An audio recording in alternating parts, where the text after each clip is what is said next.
Hello and welcome to another video. आज हम पढ़ेंगे क्लास 11th केमिकल बॉन्डिंग।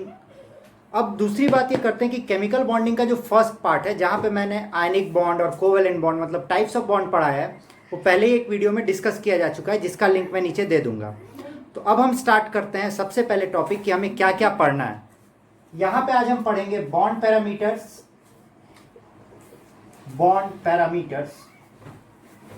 और बॉन्डिंग के कारण अलग अलग स्ट्रक्चर जो बनते हैं, जिसमें हमें पढ़ना है VSEPR, valence shell electron pair repulsion theory,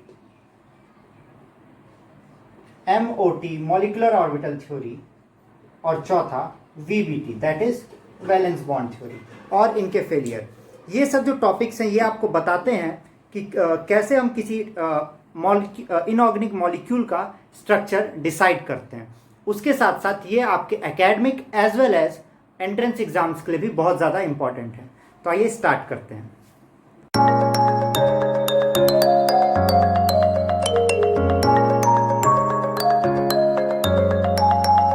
तो बॉन्ड पैरामीटर्स में हमें जो चीज़ें पढ़नी है, बॉन्ड पैरामीटर्स का मतलब किसी बॉन्ड को डिसाइड क्या करता है। तो बॉन्ड पैरामीटर्स में हम लोग फॉलोइंग चीज़ें पढ़ेंगे।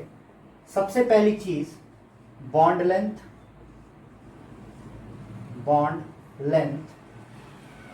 दूसरा बॉन्ड एंगल, तीसरा डाइपोल मोमेंट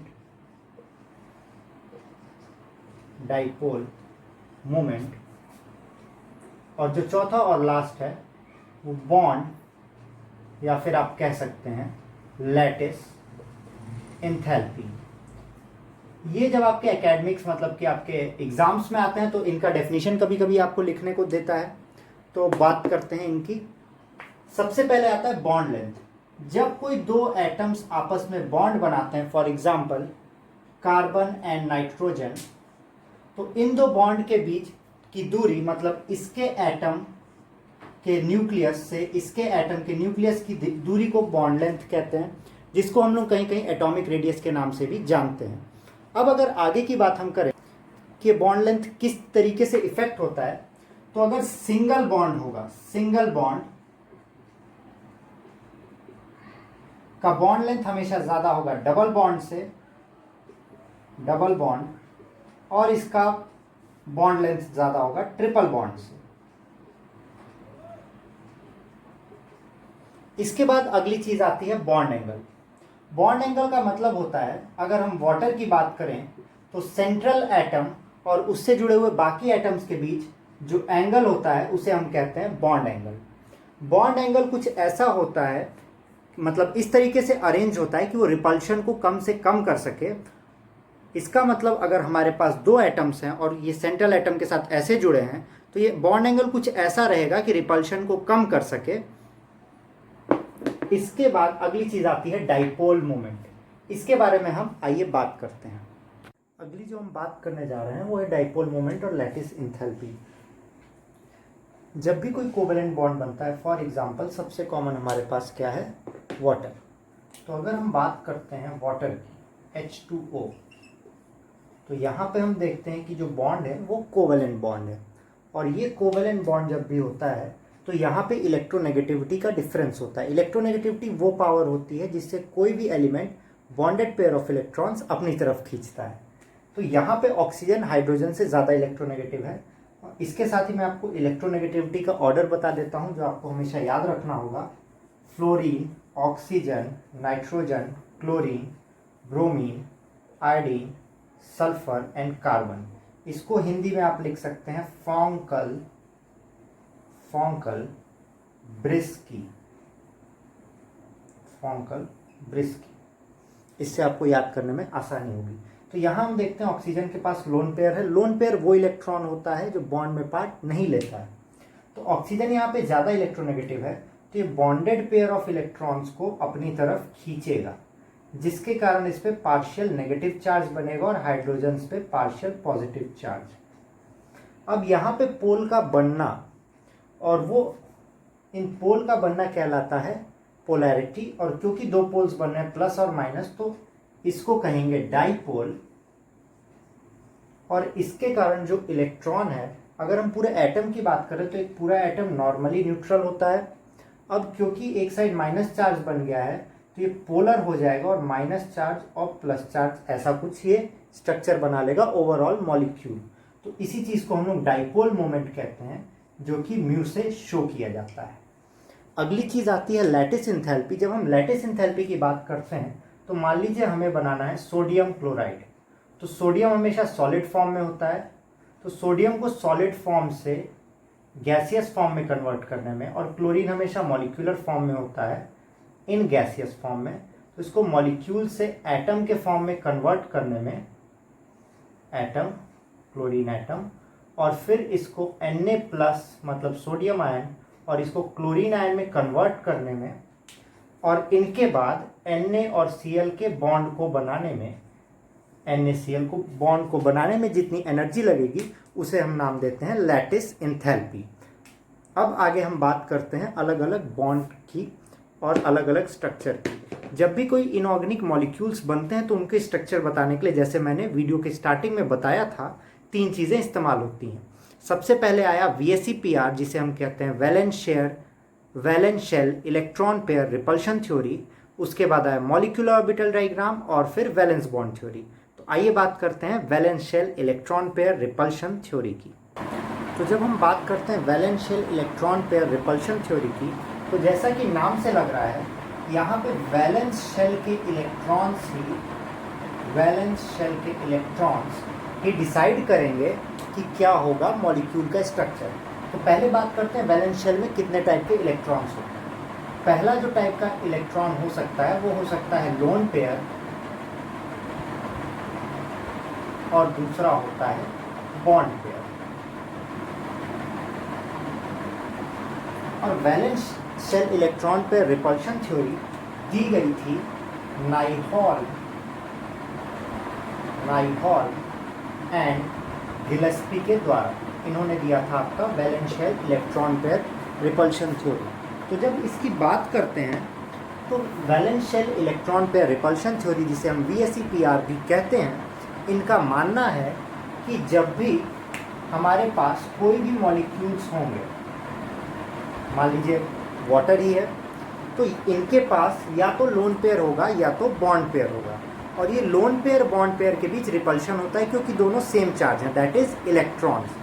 और जब इनमें रिपल्शन होता है तो ये अपने आप को इस तरीके से अरेंज करते हैं कि इनमें रिपल्शन कम हो और एक ऐसी स्ट्रक्चर पे पहुँचे जहाँ पे ये स्टेबल हो सके। फॉर एग्जांपल, मान लीजिए कि अगर आप बहुत भीड़ भाड़ वाले इलाके या भीड़ भाड़ ट्रेन में जा रहे हैं, जो कि अब कोरोना के कारण पॉसिबल नहीं है, तो मान लीजिए आप बहुत भीड़ भाड़ वाले इलाके में हैं, बस या ट्रेन में, आप मुंबई लोकल भी इमेजिन कर सकते हैं अगर कभी आप वहाँ गए हों तो अगर आप ऐसी भीड़ भाड़ वाले इलाके में हैं तो, और आपके आसपास बहुत ढेर सारे लोग हैं, तो आप कोई ऐसी जगह चाहेंगे जहाँ पे कम लोग हों। क्योंकि मान लीजिए मैं यहाँ हूँ और मेरे पास ही कोई है, तो उसका हाथ और पैर मुझे लग सकता है, तो मैं ऐसी जगह पहुँचना चाहूँगा जहाँ पे उसका हाथ और पैर ना लगे। तो अगर हम 2 आदमियों को इलेक्ट्रॉन मानते हैं और उनके हाथ और पैर से जो धक्के लग रहे हैं उन्हें रिपल्शन मानते हैं, तो इन दोनों में जो टकराव होगा उसे रिपल्शन कहेंगे।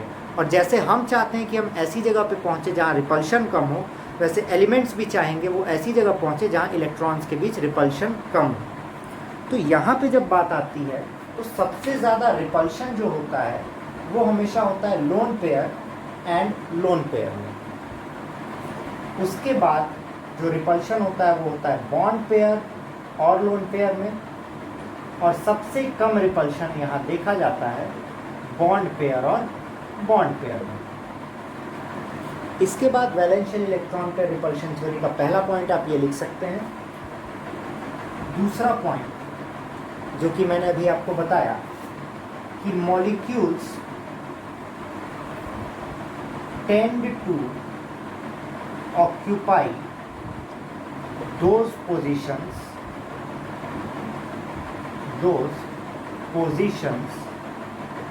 in which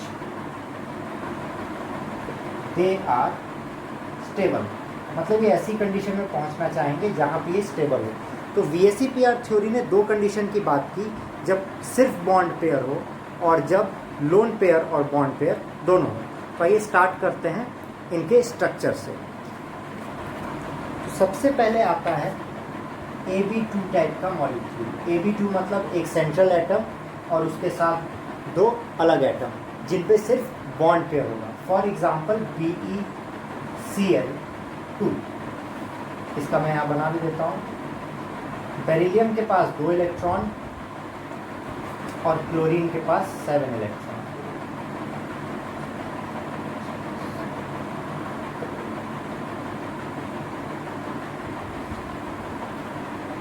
तो जब यहाँ बात होती है तो बेरिलियम जो होगा, हर एक क्लोरीन कुछ ऐसे बॉन्ड बनाएगा ताकि इसका ऑक्टेट कंप्लीट हो जाए, है ना। और बेरिलियम को चाहिए 6 इलेक्ट्रॉन, तो बेरिलियम 3 इलेक्ट्रॉन इस क्लोरीन से लेगा और 3 इलेक्ट्रॉन इस क्लोरीन से, और यहाँ पे हमारे पास आ जाएगा। अब आप लोग का एक सवाल हो सकता है कि यहाँ पे तो क्लोरीन के पास लोन पेयर है, बट जो ये लोन पेयर और बॉन्ड पेयर की बात होती है सिर्फ सेंट्रल एटम पे होती है। तो बेरिलियम के पास कोई भी लोन पेयर नहीं है, इसीलिए हमने इसे Ab2 से लिखा। तो एक क्लोरीन और एक क्लोरीन, क्योंकि यहाँ पे लोन पेयर नहीं है तो रिपल्शन नहीं होगा, इसलिए Ab2 का स्ट्रक्चर आता है लीनियर। इसके बाद बात आती है Ab3 टाइप के मॉलिक्यूल, Ab2E टाइप के मॉलिक्यूल। Ab2E, Ab2E का मतलब 2 बॉन्ड पेयर और एक लोन पेयर। इसका एग्जाम्पल अभी अभी आपने देखा है, जो कि होता है वाटर, H2O। तो अब इसको भी हम लोग बना के देखते हैं। ऑक्सीजन सेंट्रल एटम 1 2 3 4 5 और 6 इलेक्ट्रॉन, और हर एक ऑक्सीजन के पास 1 इलेक्ट्रॉन। तो हर एक ऑक्सीजन को 2 इलेक्ट्रॉन चाहिए फॉर डुप्लेट, और ऑक्सीजन को भी 2 ही इलेक्ट्रॉन की ज़रूरत है क्योंकि 6 इलेक्ट्रॉन उसके पास पहले से है। तो ये ऑक्सीजन ने लिया 1 इलेक्ट्रॉन, और यहाँ पे जिन इलेक्ट्रॉन्स को डिफरेंट कलर से दिखा रहे हैं वो लोन पेयर है, क्योंकि वो बॉन्डिंग में पार्ट नहीं ले रहे हैं। और देखिए सेंट्रल एटम पे यहाँ लोन पेयर, और यहाँ पे क्या बात हुई थी कि लोन पेयर में रिपल्शन सबसे ज़्यादा होता है। तो ये वाटर जिसको BeCl2 की तरह लीनियर होना चाहिए था, ये due to presence of lone pair of electron, जिसको डॉट से शो किए हैं, ये हो जाएगा बेंट। तो Ab2E मॉलिक्यूल का शेप आ जाता है बेंट। अब इसके बाद जो अगला टाइप ऑफ मॉलिक्यूल आता है वो आता है Ab3। इसमें जो मॉलिक्यूल आएगा वो आएगा BF3। तो जब हम बोरॉन की बात करते हैं, तो बोरॉन के पास कितने वैलेंस इलेक्ट्रॉन होते हैं? 5, 1 2 3 4 5। और फ्लोरीन के पास कितने होते हैं? 7, 1 2 3 4 5 6 7, और यहाँ भी 1 2 3 4 5 6 एंड 7। तो बोरॉन को कितने टोटल इलेक्ट्रॉन्स चाहिए? 3, 8 होने के लिए, क्योंकि इसके पास कितने हैं? 5। वैलेंस शेल में बोरॉन के पास सिर्फ 3 इलेक्ट्रॉन्स होंगे, और अब 3 इलेक्ट्रॉन्स हैं, तो इसको कितने इलेक्ट्रॉन्स चाहिए टोटल? 5। तो ये 3 इलेक्ट्रॉन्स इससे लेगा और 2 इलेक्ट्रॉन्स इससे, और इस तरीके से बोरॉन का ऑक्टेट कंप्लीट। और फ्लोरीन, हर एक फ्लोरीन 1 इलेक्ट्रॉन बोरॉन से लेते जाएंगे, और इस तरीके से फ्लोरीन का भी ऑक्टेट कंप्लीट। यहाँ पे हमने देखा कि बोरॉन सेंट्रल एटम,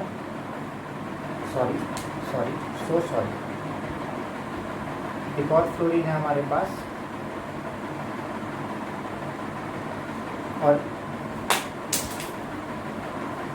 ये फ्लोरीन इससे भी इलेक्ट्रॉन लेगा। अब बोरॉन को कितने चाहिए? Total 5 electron.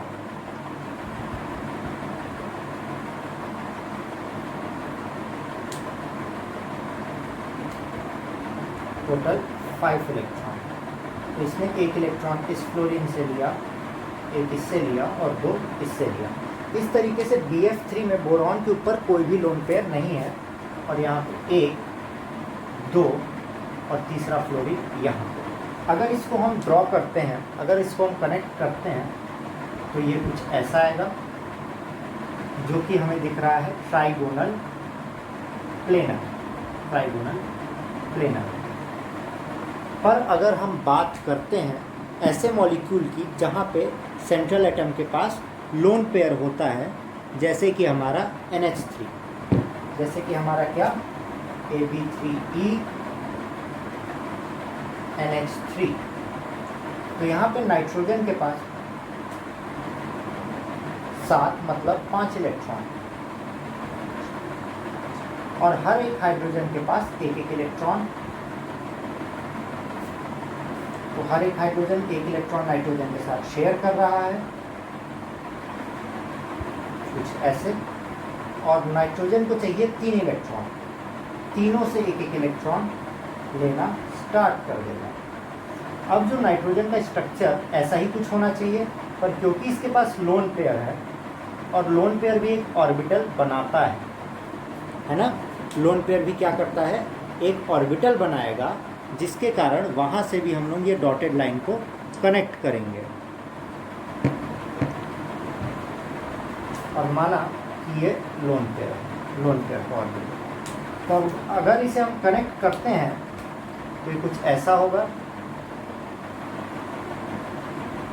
तो अगर इसको हम देखने की कोशिश करें, इसको हम देखने की अगर कोशिश करते हैं तो देखिए ये है नाइट्रोजन, ये इसके बीच में एकदम आपके है, सॉरी, ये आपके बीच में है नाइट्रोजन, और 3 हाइड्रोजन इसके कुछ इस तरीके से हैं, 3D स्ट्रक्चर में आप देख सकते हैं। और एक यहाँ पे लोन पेयर, कुछ ऐसा, कुछ ऐसा। तो अब अगर इसको हम नीचे से कनेक्ट करेंगे तो नीचे ट्राइगोनल और बाई पिरामिडल आपको देखने को मिलेगा। तो Ab3E का जो शेप होता है वो क्या हो जाएगा, trigonal bi pyramidal, trigonal bi pyramidal. अब इसी तरीके से आपको बिना स्ट्रक्चर बताए, मैं बिना ये बनाए आपको स्ट्रक्चर बताता हूँ। अब अगला आता है Ab4। तो जब Ab4 की बात करते हैं तो उसमें एग्जाम्पल हमारे पास सबसे कॉमन जो आता है वो आता है मीथेन, मतलब CH4। यहाँ पे कार्बन के पास 4 इलेक्ट्रॉन हैं और हर एक हाइड्रोजन के पास 1 इलेक्ट्रॉन। अब कार्बन को कितने चाहिए, 4 इलेक्ट्रॉन। तो हाइड्रोजन भाई साहब जो हैं, हाइड्रोजन एक हाइड्रोजन भाई साहब से कार्बन 1 इलेक्ट्रॉन लेंगे और हो जाएगा 8, और हर एक हाइड्रोजन कार्बन से लेगा, और कार्बन के पास यहाँ एक भी लोन पेयर नहीं बचेगा, एक भी लोन पेयर नहीं बचेगा। तो जैसे ही हम देखते हैं कुछ ऐसा स्ट्रक्चर आपको दिखाते हैं, सॉरी तो इसका जो स्ट्रक्चर होगा वो होगा टेट्राहेड्रल, वो भी एक ही प्लेन में। देखिए कुछ ऐसा स्ट्रक्चर होगा, बीच में होगा कार्बन और चारों तरफ हाइड्रोजन। क्योंकि हाइड्रोजन बहुत ही छोटा होता है, उसके ऑर्बिटल नहीं होंगे, तो चारों को अगर हम कनेक्ट करते हैं तो ये एक ही प्लेन में, देखिए ऐसे एक ही प्लेन में आपको दिखेंगे, तो जिसको हम लोग कहेंगे टेट्राहेड्रल, यहाँ पे जो आपको दिखाया गया है। Ab4 का जो स्ट्रक्चर आएगा वो आएगा टेट्राहेड्रल, ठीक है। अब इसके बाद आता है भाई साहब Ab5। तो भाई साहब अगला जो Ab5 आता है उसमें आता है PCl5, फॉस्फोरस पेंटाक्लोराइड, जो कि आपका एग्जाम्पल भी है एक्सपेंडेड ऑक्टेट का। अब एक्सपेंडेड ऑक्टेट, अब आप सोचेंगे कि क्या होता है। तो ऑक्टेट रूल जो आपने पढ़ा है उसमें हम मानते हैं कि हर एक मिडिल एलिमेंट, हर एक एलिमेंट को 8 इलेक्ट्रॉन की ज़रूरत होती है। और यहाँ फॉस्फोरस भाई साहब जो हैं तो भैया थोड़ा सा ज़्यादा लेके बैठे हैं, ज़्यादा ही कुछ लेके बैठे हैं, जैसे कि आजकल बहुत ढेर सारी हीरोइनें भी ज़्यादा लेके बैठी हैं। तो फॉस्फोरस भाई साहब यहाँ 8 की बजाय 10 इलेक्ट्रॉन रखेंगे अपने वैलेंस शेल में, और फिर भी ये स्टेबल। तो जैसे कि आपको पता है कि कोई भी एलिमेंट अगर होगा, जो वो दिख रहा है वही हमें लिखना पड़ेगा, इसीलिए एक्सपेंडेड ऑक्टेट भी सही है। तो हर एक क्लोरीन के पास 7 इलेक्ट्रॉन और फॉस्फोरस के वैलेंस शेल में 5 इलेक्ट्रॉन। तो हर एक फॉस्फोरस से एक इलेक्ट्रॉन क्लोरीन ने शेयर कर लिया, आप देख रहे हैं, और फॉस्फोरस ने भी हर एक क्लोरीन से एक इलेक्ट्रॉन लिया। तो जो टेट्राहेड्रल आप लोग भाई साहब देख रहे थे, टेट्राहेड्रल जो आपने देखा था वो ये तो पहले से था ये। अब इसके बाद एक क्लोरीन इसके ऊपर आके लग गया, और हर एक कॉर्नर से अगर इसके ऊपर हम लोग डॉट बनाते हैं, आपने अगर बचपन में बनाया रहा होगा कि connect the diagram by dot, तो आपको ये दिखेगा कि ट्राइगोनल और बाई पिरामिडल। यहाँ से आप देख सकते हैं एक ट्रायंगल, और ये अगर माना जाए कि इस तरफ से है तो एक पिरामिड इधर बनेगा ट्रायंगल से शेप का, और एक ट्रायंगल इधर है, तो एक ट्रायंगल आपको यहाँ दिखेगा। तो दो ट्रायंगल और पिरामिड के साथ, तो अगर हम इसको 2D में बनाने की कोशिश करते हैं तो दो क्लोरीन और ये हो गए 5 क्लोरीन, और एक इसके बीचों बीच ऊपर निकला हुआ है। अगर आपको मेरे हाथ के अलावा भी दिख रहा हो तो ये देखिए, एक क्लोरीन यहाँ है और हर एक क्लोरीन की तरफ से एक बॉन्ड जाएगा, जैसे इससे और भाई साहब इससे। तो ये फाइनली आपका बनेगा ट्राइगोनल और बाई पिरामिडल। और जो अंतिम आपको पढ़ना है ट्राइगोनल बाई पिरामिडल, अंतिम आपको जो पढ़ना है वो है AB6। तो आइए उसकी भी चर्चा आज कर ही लेते हैं बिना चाय के। तो जो AB6 भाई साहब है, इसमें आता है सल्फर हेक्साफ्लोराइड, मतलब एक सल्फर और 6 फ्लोरीन। तो सल्फर भाई साहब के वैलेंस शेल में 6 इलेक्ट्रॉन हुए और हर एक फ्लोरीन के पास 7। तो सातों मतलब हर एक फ्लोरीन को 1 इलेक्ट्रॉन चाहिए, तो 6 फ्लोरीन को 6 इलेक्ट्रॉन। बहुत मेहनती मैथ्स थी, पर चलिए ठीक ही है, कुछ भी। और हर एक सल्फर ने 1-1 इलेक्ट्रॉन लिया, तो सल्फर के पास हो गए 12, और ये भी है एक्सपेंडेड ऑक्टेट। पर इसको सिंगलेट लिंकेज भी कहते हैं, ये भी आप लोग को बता दें। यहाँ पे जो सल्फर है 2 फ्लोरीन के साथ तो नॉर्मल बॉन्ड बनाएगा और अपना ऑक्टेट कंप्लीट करेगा, और बाकी के जो 4 फ्लोरीन बचे हैं उसको कॉन्सेप्ट दिया गया था सिंगलेट लिंकेज। किसके द्वारा? सिडविक के द्वारा। इन्होंने कहा था कि ये एक्सपेंडेड ऑक्टेट है, पर सल्फर में 8 ही इलेक्ट्रॉन होते हैं, और सिंगलेट लिंकेज का मतलब होता है कि ये इलेक्ट्रॉन सिर्फ फ्लोरीन को देगा, फ्लोरीन से लेगा नहीं। तो आप इसको चाहे इसको किसी को भी मान सकते हैं। तो भाई साहब अभी तक AB5 में हमने क्या पढ़ा था? 1 2 3 4। तो 4 तो हम आपको दिखा ही सकते हैं। तो 1 2, तो कम से कम AB5 को तो आप सोच ही लीजिए दिमाग में। तो AB5 को अगर आप दिमाग में सोचते हैं तो आपके पास क्या आता है? सोच लीजिए भैया, आपके पास आता है टेट्राहेड्रल। आपने एक और लगाया, आपके पास आया ट्राइगोनल बाई पिरामिडल। अब AB6 हुआ, तो देखिए 1 2 3 4 5। AB6 मतलब एक यहाँ भी आ गया, और अगर हर कोने से जोड़ते हैं तो ये 8 साइड का आएगा, 4 इस तरफ और 4 इस तरफ, मतलब हर एक कोने से एक साइड जाएगा, मतलब इन भाई साहब पे हर एक कोने से जुड़ेगा। तो ये एक साइड 2 3, मतलब इधर से 3 और इधर से 4, और 4 साइड इस तरफ और 4 साइड नीचे की तरफ। तो जहाँ तक हमें जानकारी है कि 8 साइड वालों को ऑक्टाहेड्रल ही कहा जाता है। तो जो SF6 आएंगे, ये हमने बना दिया आउट ऑफ द प्लेन, और ये वो बिलो द प्लेन, और ये आउट ऑफ द प्लेन। तो SF6 आ जाता है ऑक्टाहेड्रल। तो आज की कहानी ही समाप्त करते हैं। अगले वीडियो में हम पढ़ेंगे मॉलिक्यूलर ऑर्बिटल थ्योरी और कैसे निकालें बॉन्ड ऑर्डर, जो कि आपके लिए बहुत ही ज़्यादा ज़रूरी है। आपके एग्ज़ाम में भी आपसे 5 से 6 नंबर का पूछा ही जाएगा। अगर आप BSc में हैं और ये वीडियो देख रहे हैं तो उसमें भी आपका 8 से 10 नंबर में पूछा ही जाएगा। और अगर आप एंट्रेंस एग्ज़ाम में हैं तो आपको बॉन्ड ऑर्डर निकालने आना ही चाहिए। तो अगली बार तक के लिए, अगली बार अपना वीडियो जल्दी पोस्ट करने की कोशिश करेंगे, जो कि मंडे को ही होगा, इसी मंडे। तो इस वीडियो को अपना प्यार दीजिए, लाइक शेयर और सब्सक्राइब कीजिए, और उम्मीद करते हैं, अभी तो हम बहुत पीछे हैं, कि कम से कम 150 व्यूज़ और 50 लाइक्स तक तो आप पहुंचा ही देंगे। तब तक के लिए signing off, bye bye, keep learning, like share और सब्सक्राइब करिएगा, बाय।